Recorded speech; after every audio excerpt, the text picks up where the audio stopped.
Let's talk about how a massive metal tube actually gets off the ground. It looks simple.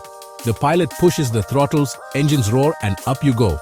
But behind that takeoff is some serious science, all centered around three critical speeds: V1, VR, and V2.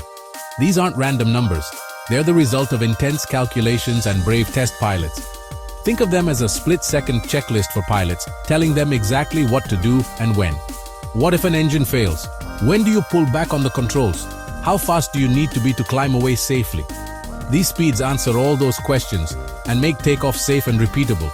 No matter the airport or weather, the principles are the same. These numbers start as complex theories in computers long before a plane ever flies. But the real test comes when the plane finally takes to the sky. Let's quickly break down these critical takeoff speeds. First, V1, the decision speed. If something major goes wrong before V1, like an engine failure, the pilot can still stop safely. But once you pass V1, you're committed to takeoff, no matter what. V1 is the point of no return. Next is VR, or rotation speed. At this speed, the pilot pulls back, the nose lifts, and the plane starts to fly. Rotate too early, and you risk a tail strike. Too late, and you waste runway. VR is the perfect speed for a smooth liftoff. Finally, V2, the safe takeoff speed. This is the minimum speed you need to keep climbing safely, even if an engine fails. V2 ensures you can clear obstacles and keep climbing no matter what. So, V1, commit, VR, rotate, V2, climb. 3 speeds, 1 safe takeoff. How do engineers figure out these critical speeds? It all starts with computer models and simulations. Take VR, the rotation speed. It's based on stall speed, the slowest an aircraft can fly before losing lift. Engineers add a safety margin, making VR at least 1.2 times the stall speed.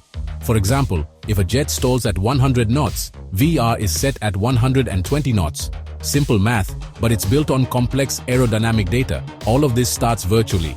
Engineers use advanced software and simulations to predict how the plane will behave. These simulations give the first set of V speeds, a baseline for real-world testing. Then comes the real test. The prototype is rolled onto the runway, loaded with sensors, and a test pilot takes the controls. The pilot carefully increases speed, feeling how the plane responds and watching the instruments. Engineers compare real data to predictions, refining their models until the numbers match reality. Once the basic V speeds are confirmed in perfect conditions, the real challenge begins: testing for the real world. Planes must take off safely in all kinds of weather, at any airport, and with any load. Weight is a major factor. A lightly loaded plane needs less speed and runway than one packed for a long journey. So, V speeds are tested and charted for every possible weight. Thanks to this rigorous process, when your pilot announces takeoff, you know those numbers are proven and safe.